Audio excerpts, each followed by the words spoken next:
Hey everyone, thank you so much for joining the Behind Company Lines podcast. Today we have Ilene Richardson, founder and CEO of Imaginary Content, a marketing firm specializing in expert content creation across various platforms. Ilene, thank you so much for joining the show. I'm so excited to have you on the other side of the microphone. As you were mentioning, you produce content, so it's nice to flip the script here and really get to know you a little bit more. You were chatting before the show about just content in general and how vast and how pointed it can be in the various things that it can do for companies and products and things like that. But before we get into all of that mess, what were you doing before you started Imaginary Content? Well, first of all, thank you for having me. Looking Of forward to our course. chat. I came a very circuitous route to imaginary content. My background was actually, I was supposed to go to law school. If we're going way back, I was supposed to go to law school. And I was in New York City at college and just started to work in production as like a bit of a lark. And next thing I knew, I was producing and directing a lot of entertainment based programs Yeah. for networks, for music videos, for record labels. And I kind of had worked on every side of the table from scrappy reel, like just everybody gets in it and does it production to big, big budget production. Yeah. But the one thing I hadn't done was I hadn't worked on the agency side. So I'd worked for networks, production companies myself. And when I moved to Connecticut, I started with a big agency and built their broadcast department. And it was a really interesting exercise to see how the agency world was working. And Yeah. that is what really opened my eyes to the opportunity that led to starting Imaginary Content. Interesting. And when you go into a larger company to kind of build out, some section of their business, what is the process like? Because it's different, and fundamentally, from a startup or, gaining new clients and being innovative. What are the different procedures or the environment that you had to face, which was maybe different, from now, but maybe influenced your career at Imaginary Content? Yeah, that's a good question. I think it was a lot of kind of the institutional inertia, right? Like everybody, all the creatives, all the account people, they were all trained in Yeah. kind of working in one way. Hmm. And, I sort of came in with my background, which was uh all over the place, super diverse, wasn't just Yeah. specifically in agency, right? Yeah. So there was a little bit of friction, just getting everyone on the same page. Like, you guys brought me in here. This is how things need to work. Let's do it together. And we ended up building a really successful department, but it was a bit of a real culture shock for me coming from, like I said, the scrappier kind of everybody's in it together worlds of music Yeah. videos and production. And, I would direct, I would produce, I would carry gear if we were late getting off a location. Like, who cares? And you get into Yeah. the agency world and it was very old school still in that I would have creatives telling me like, don't tell me about the budget. I just need to create, and I'd be thinking, well, how do you know how big you can create if you don't have an idea of what we're Yeah. going to be able to afford? Right. Like, it was just constantly weighing that and just trying to keep everybody happy and on task and make sure we were able to work together to create some really great work. And we did. I'm really proud of the stuff we did there and the team we built, but it did show me that agencies, have so many layers and so many Yeah. people in the room all the time. And even in the 5 years since I built Imaginary Content, I know this is not new news. A lot of other people are preaching this, but it really, really was forefront in my mind, just the overcharging, Yeah. that's kind of predominant in that culture and the timelines, like, Mhm. sure, we need a line of copy. We'll come back to you in 4 weeks. Meanwhile, I'm used to writing half-hour shows overnight. So and then I started to see a lot of the brands going direct to production vendors and Mhm. bypassing agencies. And I don't know, looking back on it, I don't really know why I was so confident because I'm a single mom. I have a lot of risk. My oldest is in college right now, got to pay those tuition bills, but I just really had a sense that if I could bring some of the principles of content creation from Yeah. when I worked on, the Art of the Heist Audi campaign, which was like this amazing, cool, innovative campaign, or when we created Barnes& Noble television for Barnes& Noble, if I could bring some of that point of view to the agency brand relationship, we could Mhm. still really focus on like great content across any platform, but we could do it in a way that made sense to me, at least. Yeah. Yeah. And just so, it's so fascinating going from, you went from kind of a bootstrap grassroots kind of approach, really cutting your teeth into doing all sorts of the process, which I'm sure just the level of experience probably gave you a lot of that confidence, seeing the different components that are necessary and then going into a structured system and then creating your own structured system. It seems like um, it seems like a great evolution in terms of, how to effectively create a strong relationship with brands and content. What are some ways that you think, companies or agencies or even just content in general kind of fall short? And what I mean by that is, we see content, all around, and sometimes it doesn't have longevity or doesn't have stickiness. It doesn't maybe come across with the right message. Is that because of, creatives not being, talented, or is it because Oh, of missing the point? Or I'm just curious structurally if there's something that, that make the difference between good content and content that, and when I mean good is, sticky and relatable to the brand. well, I'm not going to say that creatives aren't doing their Yeah. job. Like I'm not going there and just in the industry, but I think that, it's really hard to put your finger on what it used to be like. Let's make something that goes viral. It's like, well, what does that actually mean? Right. You want to make something that Yeah. resonates with your core audience. That's really what you're saying. So let's focus on that. And I think bringing it back to a lot of content we do right now, this enhanced e-commerce content, if you're buying on Amazon or you're buying on Walmart, all the content that supports that, we treat that just like we would a broadcast spot in the Super Bowl, like for real. You know what I mean? Because we know this is where your consumer is deciding if they're buying your stuff Yeah. or they're buying someone else's, not when they're kicking back with 20 friends and a bunch of beers. Yeah. So for us, our success has really been in we just really take to heart the client goals and we make sure we're we're exceeding them. And I think Hmm. some of the agency atmosphere that I've seen, it's more about wanting to do stuff to win awards or wanting to do Hmm. stuff that's notable for other reasons. Sometimes, there's a lot of tension between the clients and the creatives because they're really Yeah. pushing for something, but are they always pushing for it for the client's objectives or are they pushing for it because they feel like creatively that's what they want to do? Yeah. Where's the backup for that? Where's the data to say we once had a client that would be like, well, just tell me how if I spend $200,000 more on this commercial, I'm going to sell any more of my product, right? Yeah. Mhm. You know? So just really being client focused and kind of putting your ego aside and making sure you're doing the best work that's right for your client, Yeah. whether it's content, whether it's anything. I think it really translates to almost any kind of industry, Yeah. food, like, whatever you're doing. Make sure Yeah. that you're servicing the clients first and foremost, or they're going to get wind and go somewhere else. Yeah, you've echoed so many things that founders on the show have mentioned, which is, don't build a product that you think will fit in some kind of market, but really build for your customer because they'll guide you to exactly what they need. I'm so fascinated about this idea about content generation. And I'm curious in your perspective, your experience, what are ways that you have a certain client or brand, then you look to generate content. Do you focus on, where their audience is in particular and how the audience will translate? What's the like process? Is it, audience and research, and then kind of working back from there?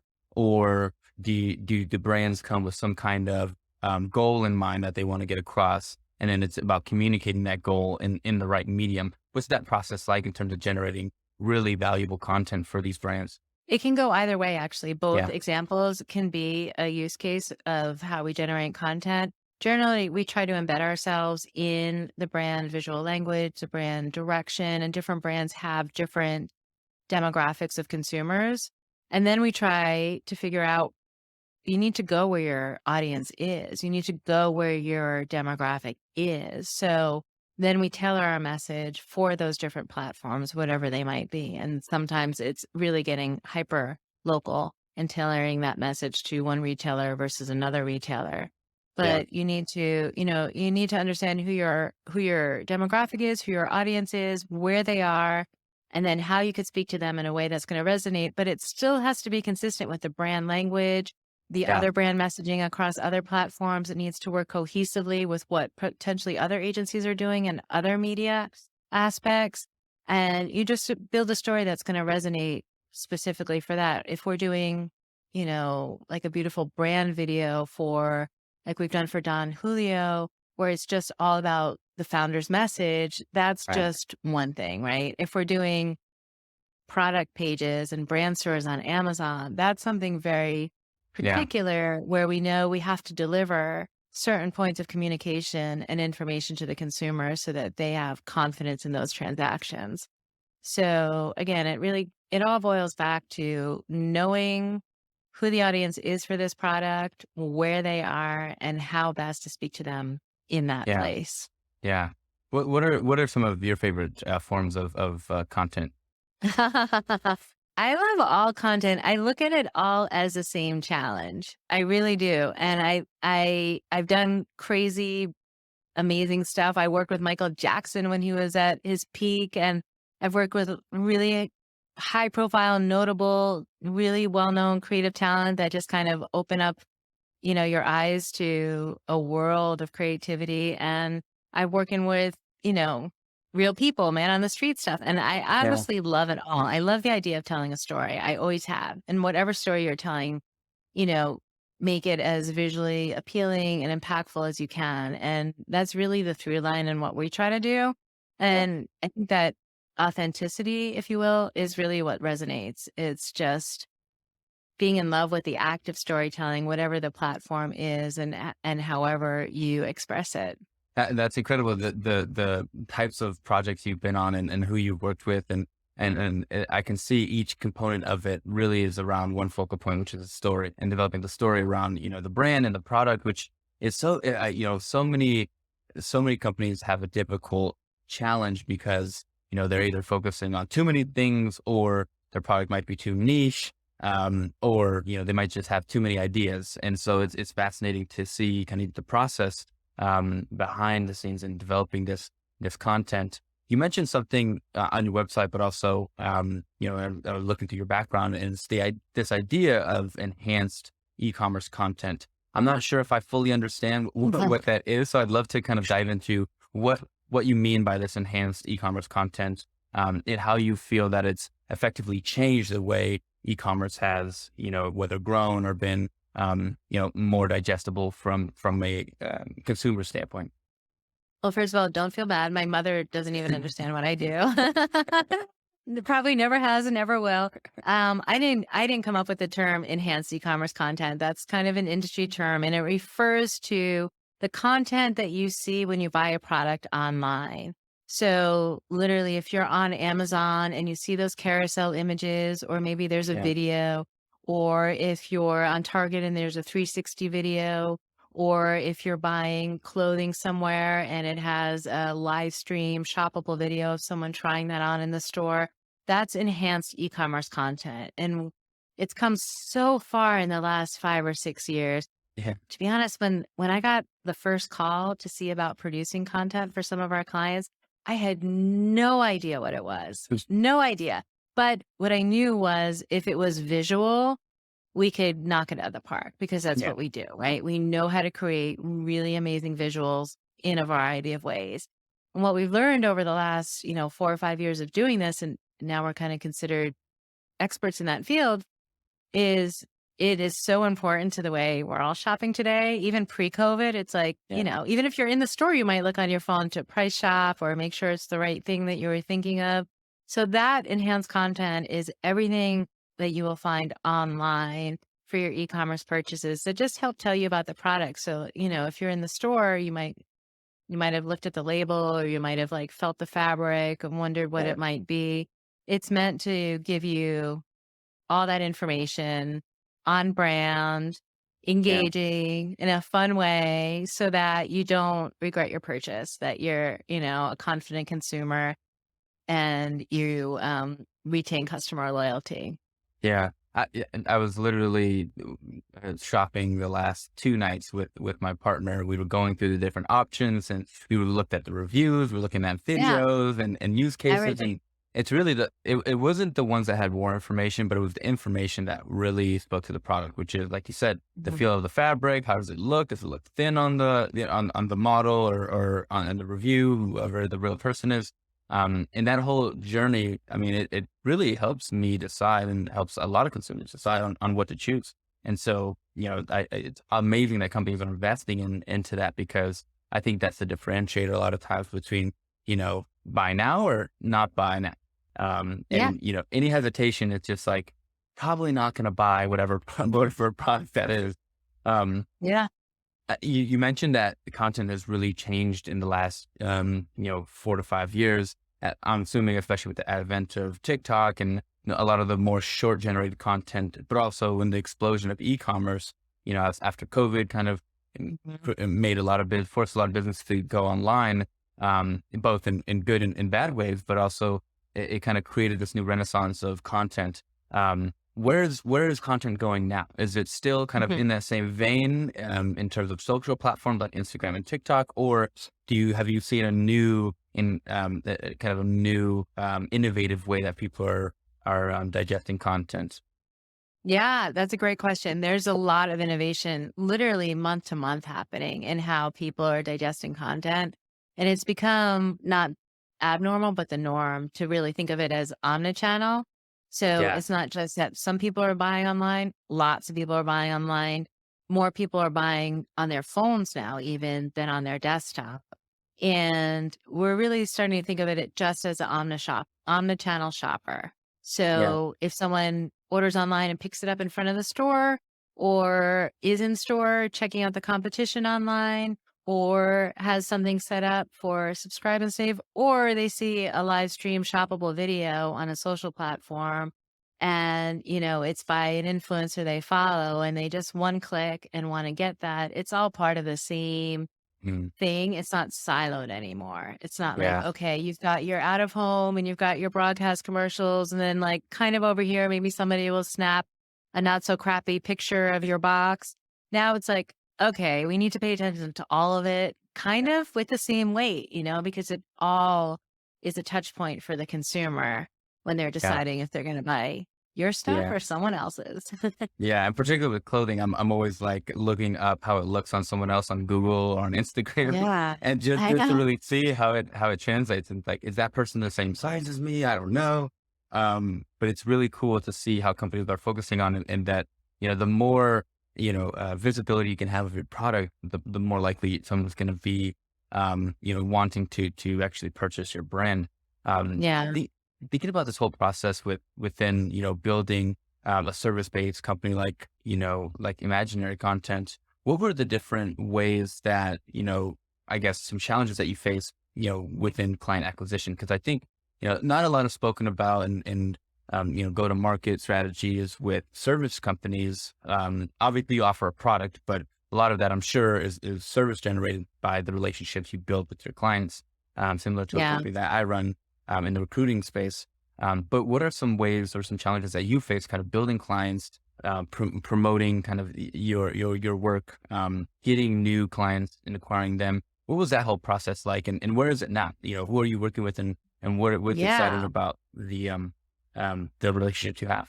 So it's super interesting because you never really know what direction your company is going to take. I find as a founder, if you kind of keep your North Star of making sure that you're doing great work and you're keeping your clients happy, there's a lot of shifts that can happen within that. Mhm. So for me, I've always tried to be flexible and to make sure that we're servicing our clients first and foremost and staying within things that we could really deliver out of the park. But with COVID, it upended, any kind of biz dev plan we might have had for that year or two. All our advisors were just saying, keep your head down, keep your clients happy, keep your team employed, keep everyone healthy.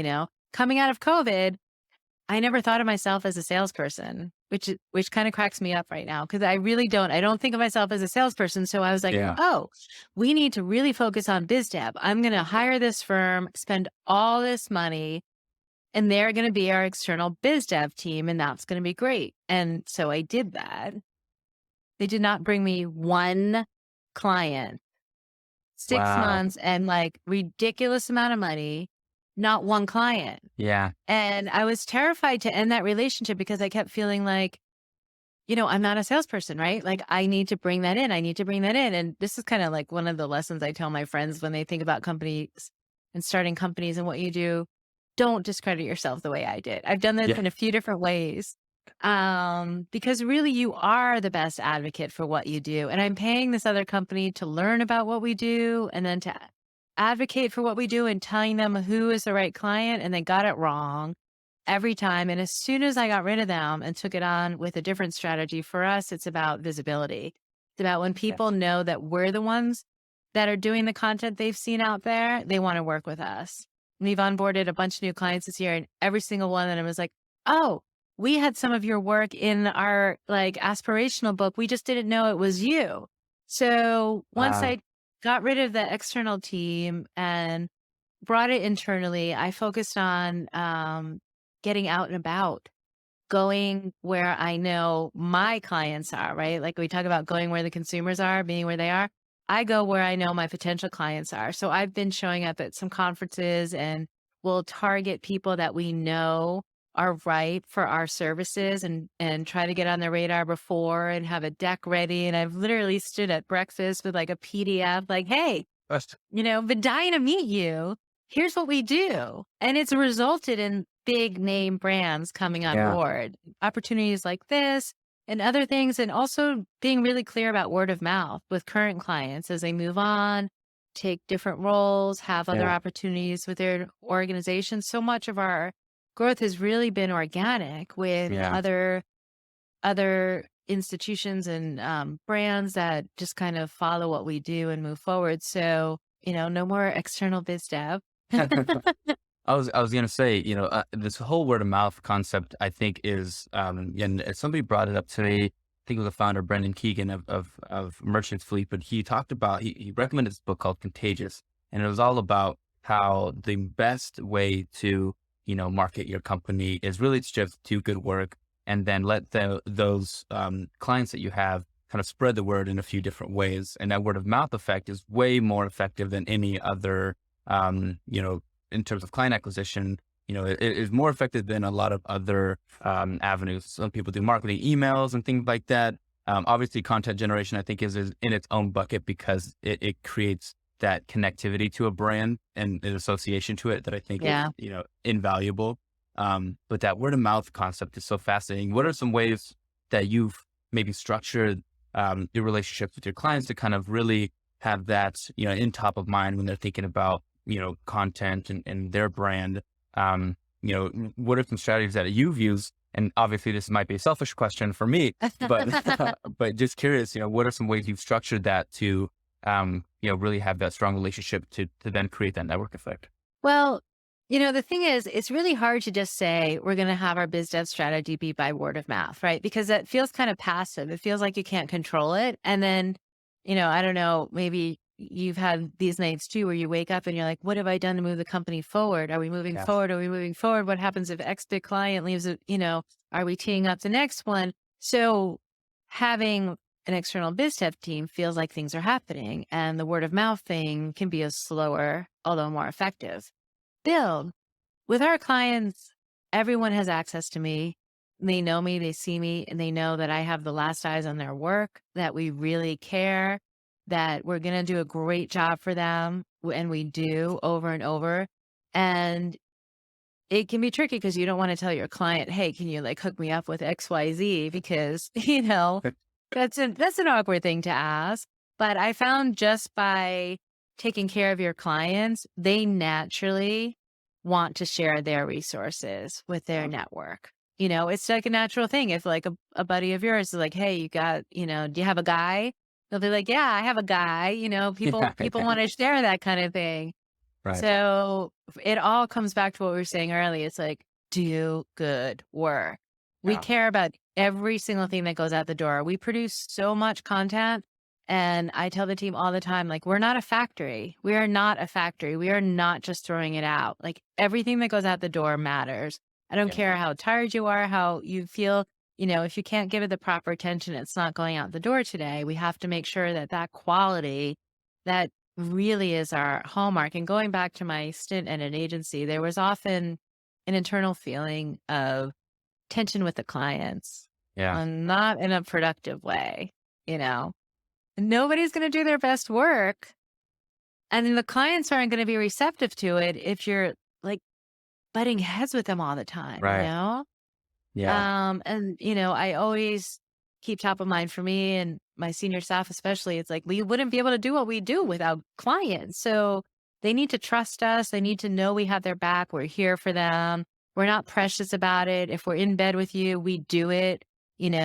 Sure, it's great to have a 3-week timeline, but if you call me up and you're like, hey, this came down the pike, this has to go out tomorrow, we get it done. And that Yeah. builds loyalty. And that's just the way we work. But it builds loyalty in your clients, and they take that with them in their conversations with peers. Yeah. What are some of the biggest challenges that imaginary content faces today? Yeah.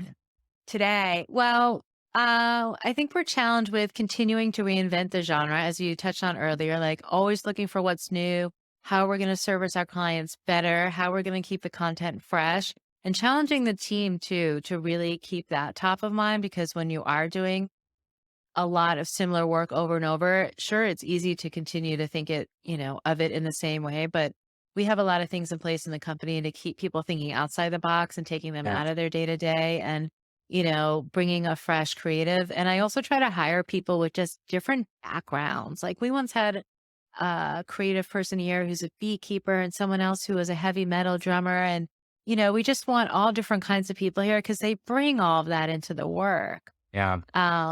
Certainly in 2022, hiring is a little more of a challenge than it used to be. It Hmm. hasn't stopped us, but it's, figuring out how to keep your team safe in COVID and happy coming out of COVID requires a lot of thought. And we've brought in some consultants to help us make sure we're Yeah. people first culture and, we're keeping everyone happy and doing great work. But I think our biggest challenges, back to your question, are really just ensuring that we're keeping the content fresh, that we're executing at the highest level, or making sure we continue to take care of our clients and looking for the right ways to expand. Yeah. What are some ways you hire diverse talent like that? I mean, the different backgrounds, I think a lot of companies want to, preach that and they want to be diverse, but it's hard. It is very difficult Right. to feel confident that they can not only accomplish the task that you have for them, but also that they will try to find new ways if they can't and be collaborative and cooperative and communicative within the team to then achieve that goal. And that's a distinction that I think a lot of companies have a hard time to find, is someone who not only can do the job, but if they can't, can seek out the solution for it, and will continue to push themselves. It's just a quick question. Yeah. What are some ways that you use some strategy for hiring? Yeah, it's a good question. I think, we're set up from the get-go not to be like your traditional agency. You might be able to see a little bit. We're right on the water here. Usually an agency, a creative team is like inside, kind of in a dark workspace. My team has floor to ceiling windows on the water Oh, and they can see the rowers go by every day. We we we start every morning with either like a creative inspiration, something we've seen out in the wild. It doesn't have to be anything big, just a font you liked, a sunset that was cool. We try to constantly reinforce that we're a culture of creativity and a culture of excellence in big ways and little ways. So, going back to the hiring, we want to attract people who are interested in being in a culture like this, yeah. right? People who come here and realize, like, oh, I'm not just like, slogging away in the dark, doing the same thing. Like here we are in this cool space and, people are dedicated to ensuring we are thinking in different ways about our work. Yeah, I love the floor to ceiling windows. I was living in New York for a little bit, and even some parts of LA. It's hard to get the sunlight. Obviously, does Yeah. breed so much creativity and energy. Yeah, It's just an energy exactly. boost. If everything goes right, long term wise, what's the long term vision for imaginary content? I want to make sure that we can grow our team. I look on biz dev as my service to my team to create more opportunities for them to grow in their careers and take on different kinds of work, not just to grow the company, but really to grow the people. So I'd like to see us to continue in that way. I think we're set up now with some great clients, global brands, and we're literally taking on more every day. And we're looking into how AI can play in our space. We're having a lot of conversations around that right now. Would like to be a forerunner in understanding the right way to do it. That, obviously creative humans are always needed and we love them. That's who we are. But can we take some of the lesser fun tasks and can we use AI for that and be able to keep the brain power on the bigger picture? We're Yeah, looking into a lot of that right now. incredible. I always like to ask this question selfishly for my own research, but also for my audience. What books or people have influenced you the most, whether it was early in your career or currently now, day to day? Yeah. I've always been influenced by everyone's story. I always read a lot of biographies. I used to be the person to interview rock stars and actors for like MTV and VH1. And um, I always find inspiration in someone else's story. They don't have to even be super successful. Like I was just talking to a real estate developer yesterday and like learning about how he created his business that he's super successful at. I think there's something you can learn from almost everybody. And I like to remain open to Yeah. that, and challenge myself to still be kind of always learning. Right now, I'm reading a book by Will Haskell, who was like the youngest elected official. He's state senator for our area of Connecticut. He's amazing. I know him personally, and he wrote this book called 100,000 First Bosses. His first job out of college was being a state senator. Yeah. So literally he had 100,000 first bosses. But to be perfectly honest, between being a single mom and running a growing company, I don't get to read Yeah. anywhere near as much as I would like to. Yeah. Yeah. Thank you so much for being on the show, Eileen. I'm always excited to chat with founders of all different sorts and working on, whether it's different products or services. There's always such inspirational stories, as you mentioned, when you learn from someone. And I hope my audience gets, a lot of good pieces out of this. But last little bit is where can we find and support or even get content from Imaginary Content? Give us your plugs, your websites, your LinkedIn's, your Twitters. Where can we be a Okay. part of the vision? Awesome. Our website, I just had a meeting with our developers. It's almost completely relaunched, but you can find us at imaginarycontent.com. There's a great amount of work we have up there in the e-commerce space for reference. We also do straight up production work. We shoot commercials. We do a lot of post-production. I have an amazing design team called Imaginary Content Design. They do broadcast design, show opens, and experiential work.